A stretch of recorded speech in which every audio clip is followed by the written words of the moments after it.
Dans l'actualité sportive de ce jour, 4 points pris sur 6 possibles.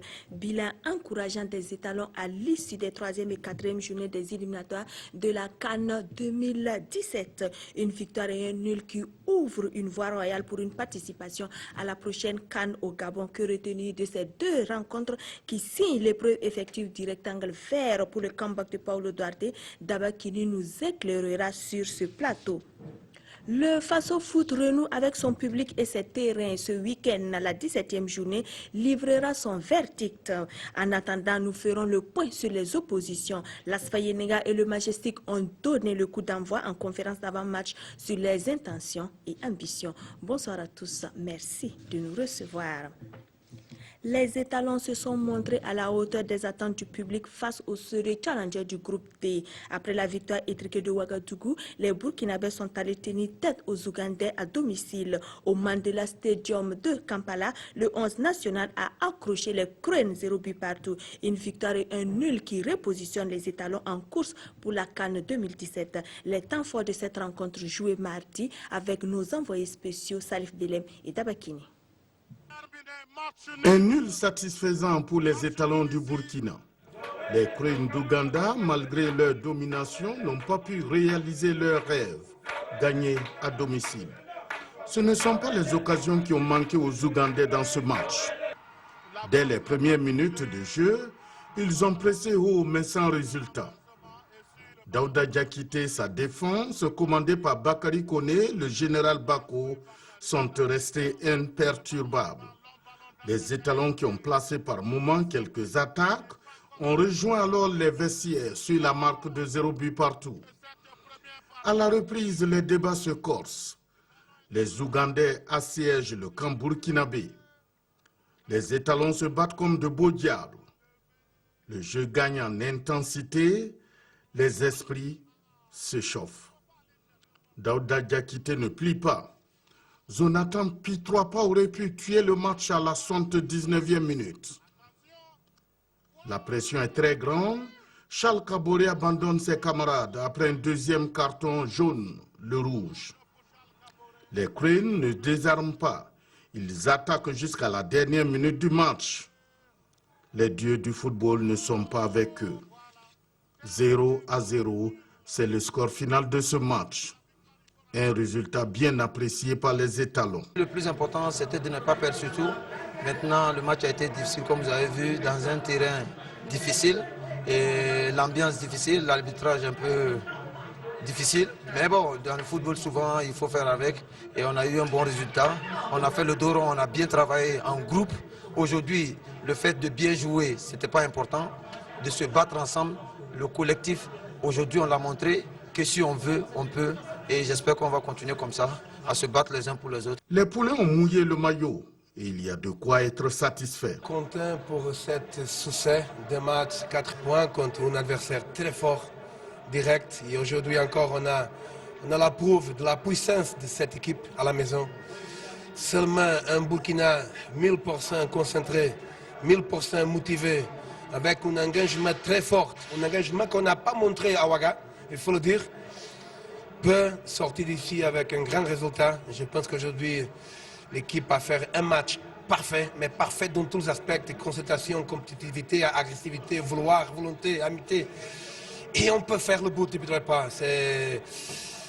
Je pense que si on gagne cette bout, la CAN est pratiquement faite. Ce nul permet au Burkina Faso de prendre la tête du classement dans le groupe D en attendant la prochaine journée prévue en juin.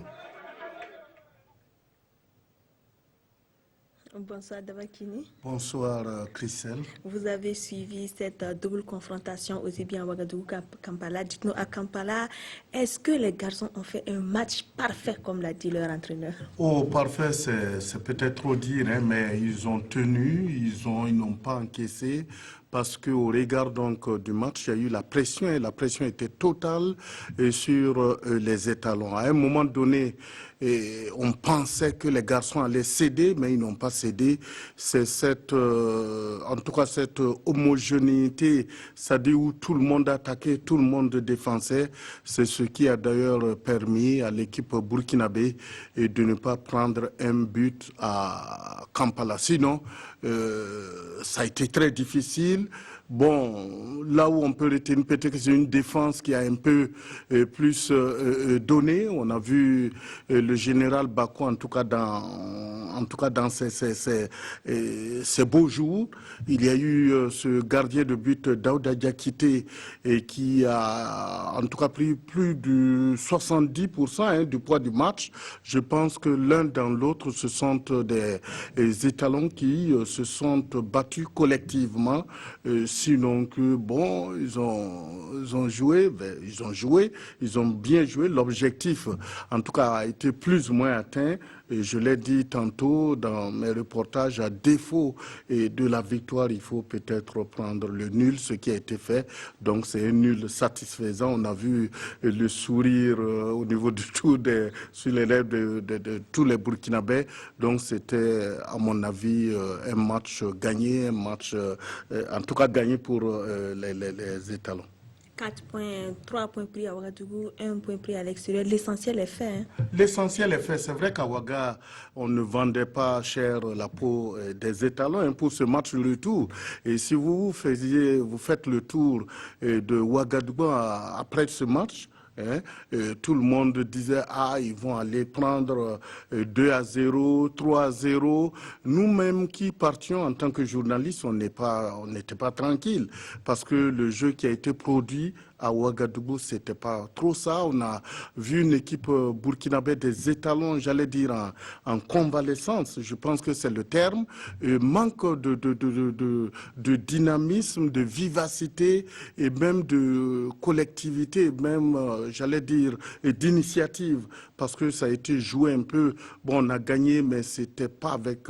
Les gens n'aiment pas qu'on le dise. C'était pas avec la manière. Qu'est-ce qui a été le déclic pour qu'à Kampala, il se donne à fond comme ça selon vous? Je me pose aussi cette question, mais enfin, on peut tout simplement répondre que peut-être la détermination, l'engagement. Il n'y a pas eu cette pression de Ouagadougou. Vous savez, quand les étalons jouent au stade du 4 août, le public est là. Ce jour, il y avait le président du Faso. Il y a cette pression, et peut-être de bien faire. Et finalement, on passe un peu à côté du sujet. À mon avis, ça a été tout simplement ça. Et là, à Kampala, il n'y avait pas plus de 20 Burkinabés.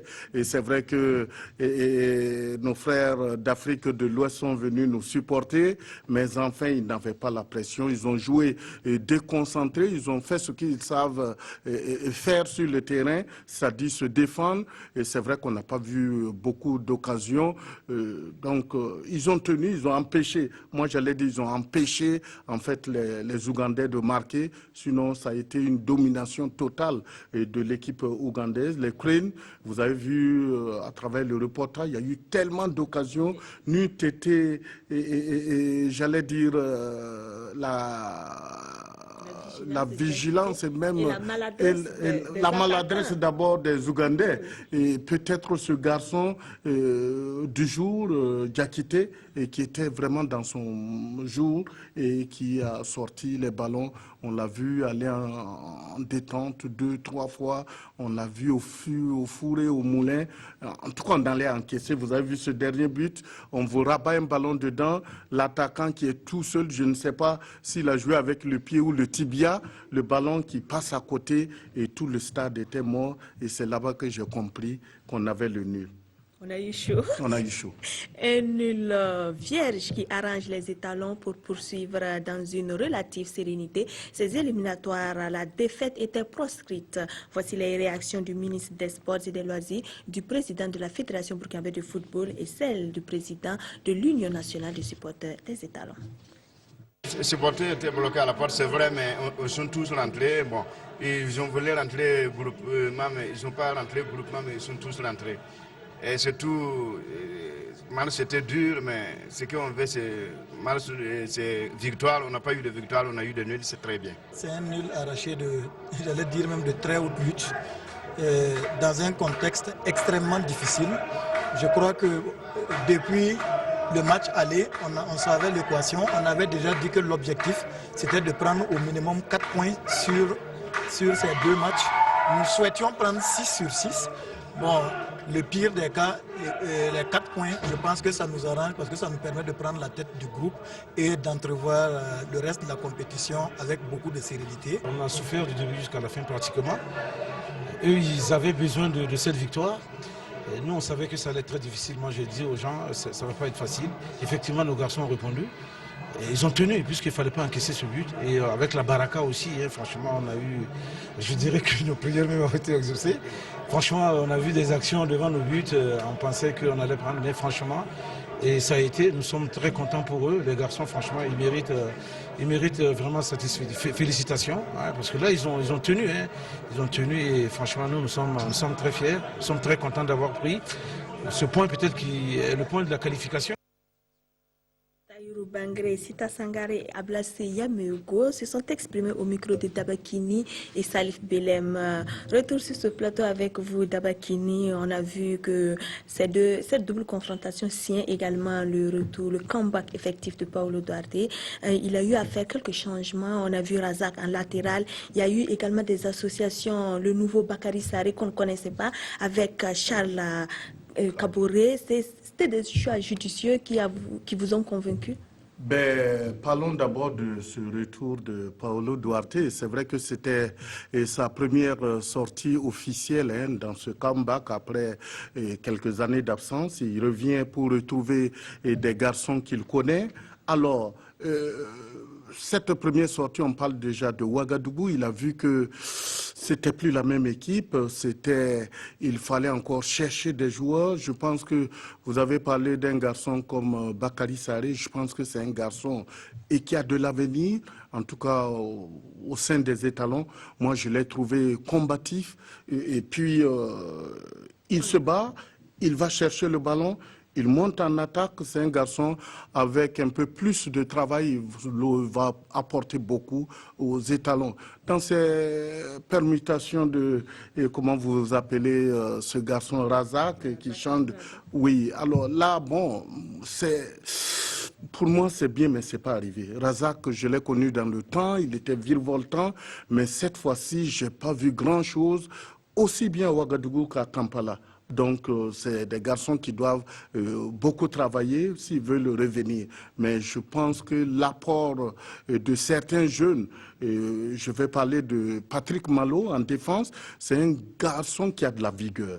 Et vous savez, aujourd'hui, le football est basé un peu sur le physique. C'est un garçon assez grand, costaud, difficile à manœuvrer. C'est vrai qu'il faut beaucoup le travailler pour qu'il ne commette pas des fautes difficiles au niveau de la surface de réparation, des fautes qui peuvent compromettre, pourquoi pas, son équipe. Je veux parler des pénaltys, mais sinon, c'est un garçon qui également a de l'avenir au sein de cette formation. Maintenant, les vieux briscards, j'allais dire... Bon, il y en a qui vraiment commencent à ne plus répondre. Je dis que l'équipe est vieillissante, il va falloir encore chercher. Et aujourd'hui, moi, je pense que quand on vient entraîneur, c'est vrai que tout de suite, les gens veulent des résultats, mais nous n'avons pas cette force d'asseoir un programme à court, à moyen et à long terme. C'est le problème du Burkina Faso, oui. Vous voulez dire. Une perche.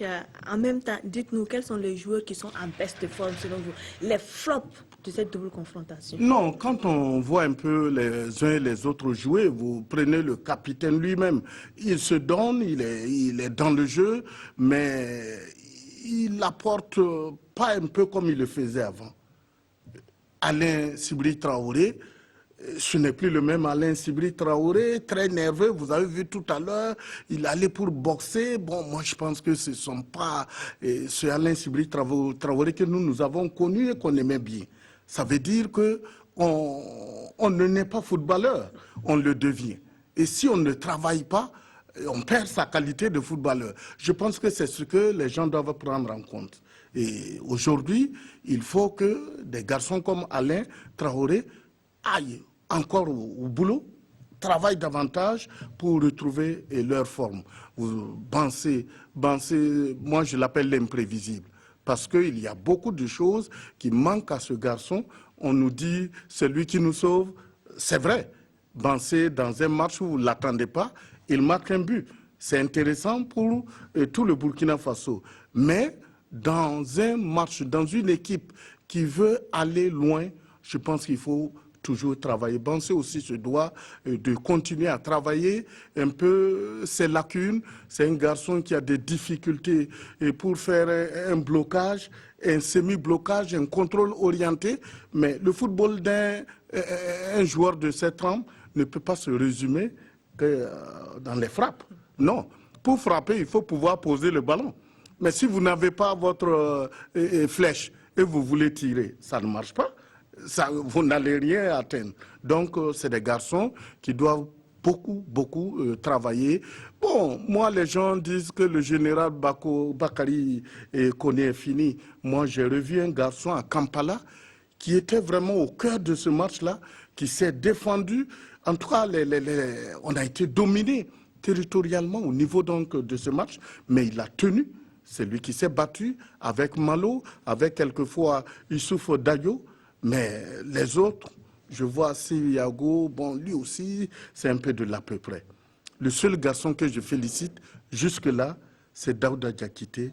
À mon avis, il n'a pas perdu. C'est vrai qu'il a été arrêté à un moment donné pour raison de blessure, mais je pense qu'il revient bien. C'est pourquoi je dis d'ailleurs, les étalons, c'est une équipe en convalescence.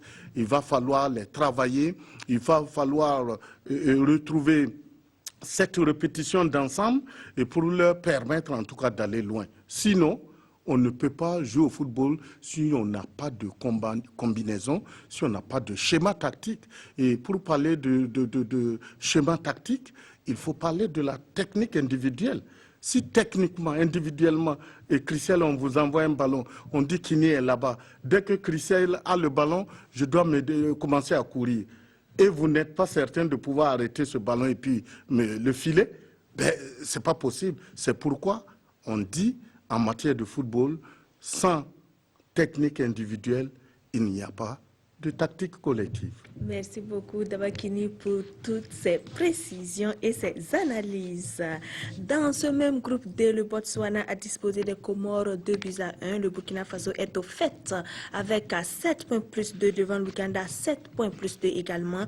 Et le Botswana est 3e à 6 points moins 1 et les Comores 4e, 3 points moins 3 à l'issue de cette 4e journée des éliminatoires de la CAN Gabon 2017. Deux nations sont sûres de jouer les phases finales. Il s'agit du pays hôte, bien sûr, le Gabon, et du Maroc de Hervé Renard dans le groupe F. Les Lions de l'Atlas ont fait un sans faute avec 12 points au compteur en tombant le Cap-Vert 2-0. La Libye ayant laminé Sao Tomé 4-0 dans le même groupe. Les Sapeurs-Aigles, eux, disent adieu à cette prochaine CAN après un nul d'1 partout à Abuja.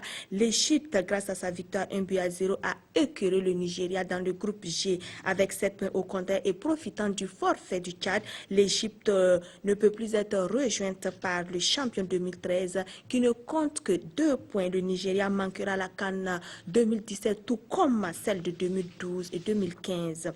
Dans les autres oppositions, dans le groupe A, le Libéria a écrasé Djibouti 5-0, tandis que le Togo et la Tunisie se sont quittés dos à dos, 0 but partout. Dans le groupe B, la Centrafrique a disposé de Madagascar 2-1 et l'Angola s'est incliné 0-2 devant la RD Congo. Dans le groupe C, le Bénin a étrié Soudan du Sud 4-1. La Guinée équatoriale est tombée 0-1 face au Mali. Dans le groupe E, le Kenya a perdu 0-1 devant la Guinée-Bissau. Le Congo et la Zambie se sont neutralisés 1 but partout. Dans le groupe H, le Rwanda a courqué l'île Maurice 5-0. Le Mozambique et le Ghana sont restés muets à l'issue des 90 minutes, 0 but partout. Dans le groupe I, la Sierra Leone a craqué 1-0 devant le Gabon. Le Soudan a contraint la Côte d'Ivoire au partage des points. un but partout. Dans le groupe J, le Lesotho a pris le meilleur sur les Seychelles, 2-1.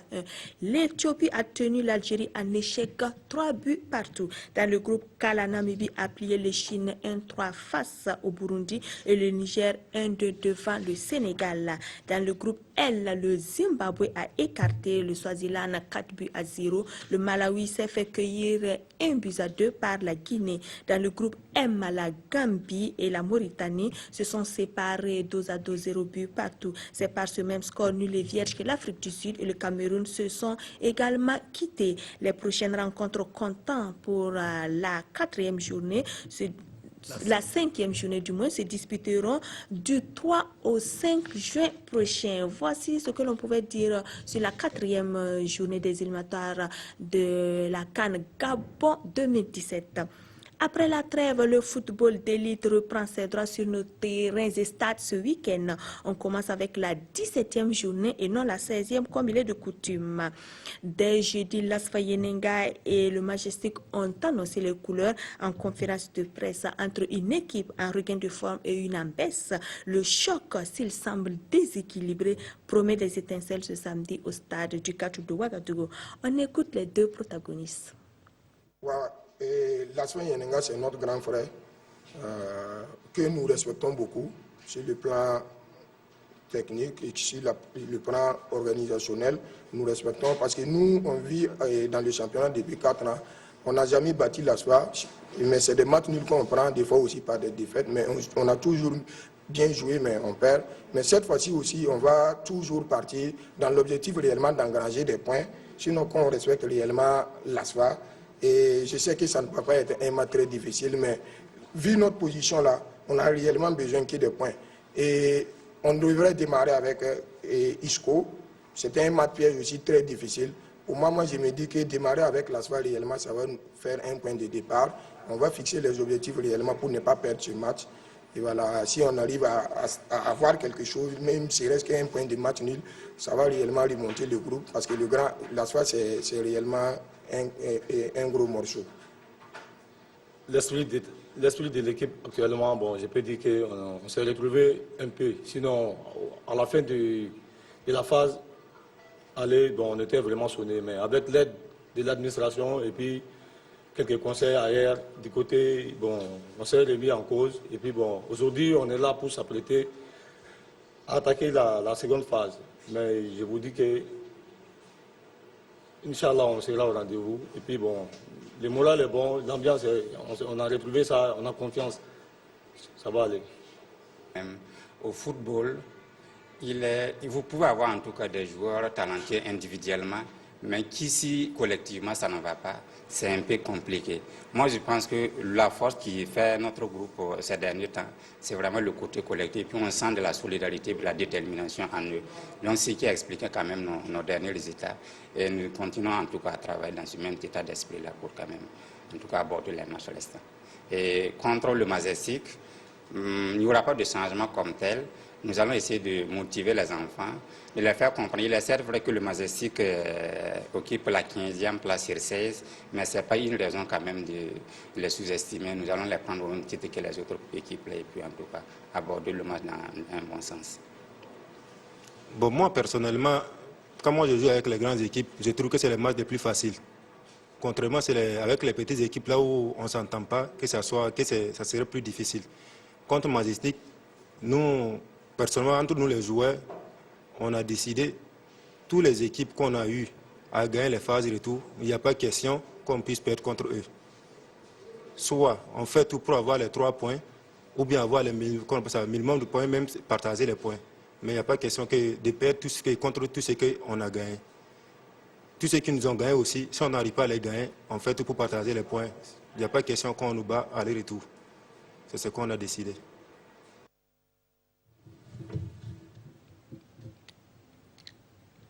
Les propos des différents acteurs ont été recueillis par Adama Guiti et Kalfa Ouattara. Voilà donc qui annonce les chocs de cette 17e journée. On voit avec Mamadi Wina les autres duels qui nous attendent sur nos terrains et stades. Bonsoir Mamadi. Bonsoir Christelle. Dites-nous d'abord pourquoi on joue la 17e et non la 16e. C'était pour une conformité par rapport au calendrier. C'est le 2, à partir du 1er avril, c'est la 17e journée qui devait commencer. Et comme la trêve a traîné jusqu'à ce début du mois d'avril, la Ligue professionnelle de football a préféré commencer par la 17e journée, et quitte maintenant à insérer la 16e journée dans le calendrier comme une journée de match en retard. C'est la version que la Ligue professionnelle de football a donnée. Voilà. On va voir maintenant les oppositions qui nous attendent pour cette 17e journée. Oui, on parlait tantôt de Asfa Yenenga Majestic qui va se jouer en seconde heure au stade du 4 août. Mais avant cette rencontre entre l'Asfa Yenenga et Majestic, il y a Uzo RCB. C'est le deuxième, du moins le troisième qui reçoit le deuxième du championnat. Et donc ça veut dire que ça sera un grand choc. Et ce match se joue au stade du 4 août et commence à 16h. Et bien évidemment suivi du match Asfa Yenenga Majestic. Actuellement se joue au niveau du stade municipal Joseph Issoufou Joseph Konombo.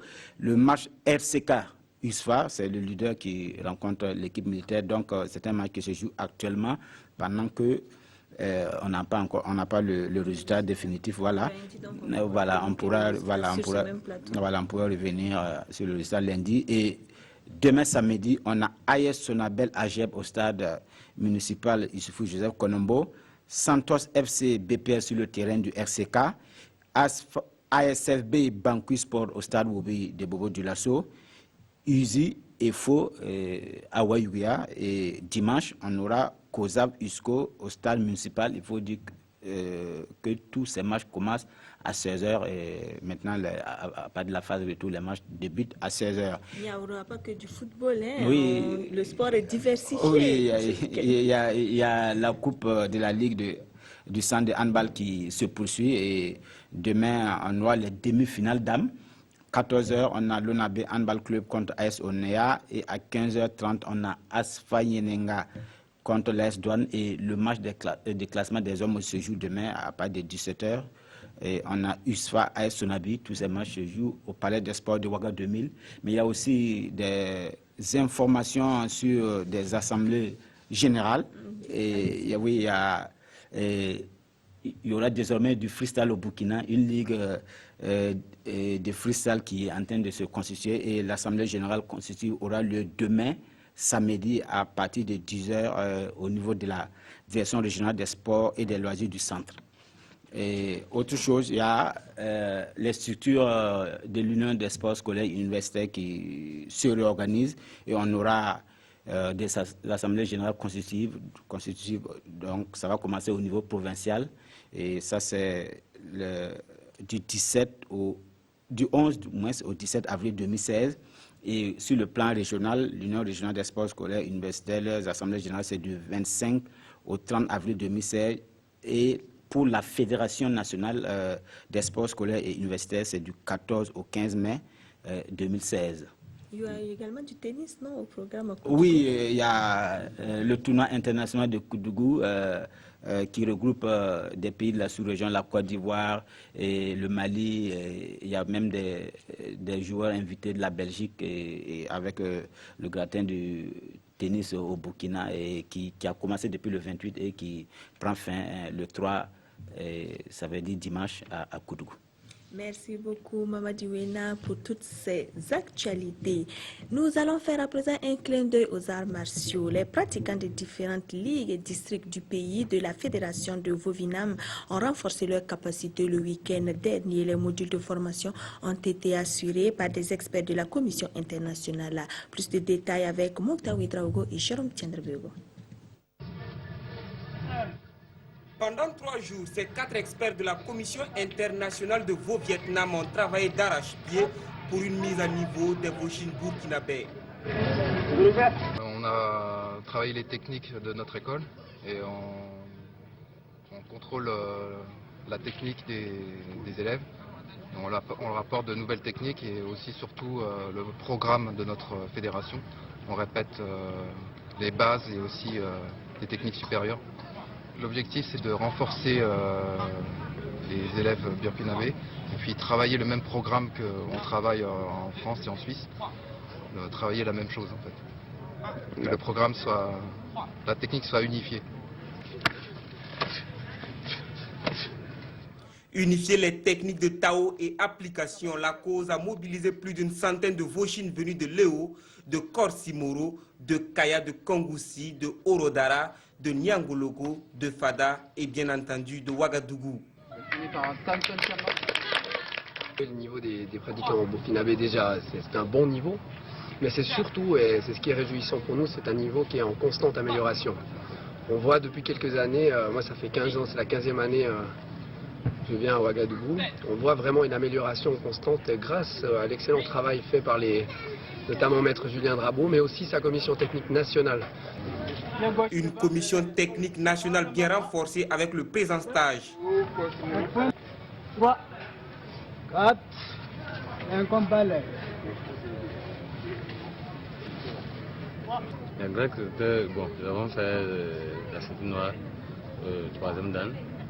Et puis bon, nous avons aussi fait des commissions techniques nationales.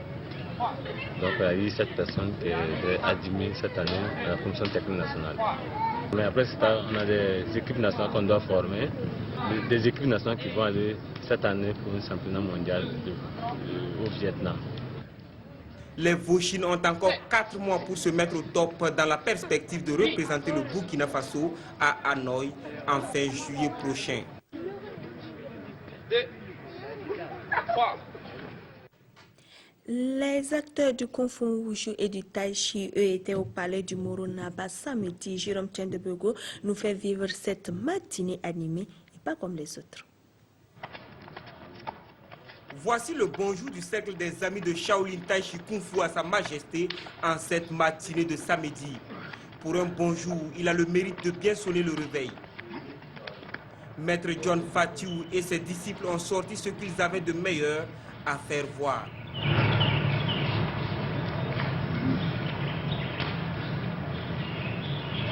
Donc on est venu ce matin pour honorer notre excellence, tout simplement parce qu'on existe depuis longtemps dans ce pays qui n'est jamais été au courant. Donc comme on a une manifestation à faire en mai, donc on s'est dit que c'est mieux qu'on vienne le présenter, ce que nous savons faire avant la cérémonie, mais aussi ne pas se déplacer, venir nous voir. Une belle occasion pour faire aussi des présents à l'hôte d'une matinée.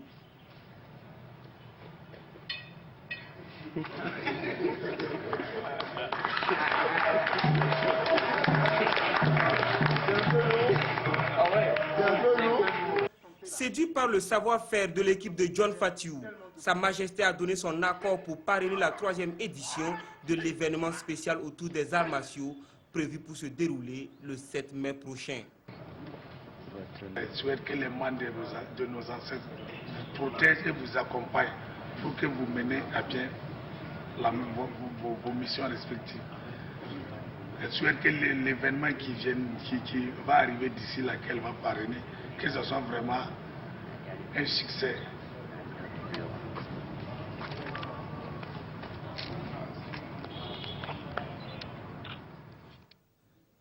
Cette visite au palais du Moronaba met un terme à ce magazine des sports. Merci de votre attention et votre fidélité. Excellent week-end sportif sur notre chaîne nationale.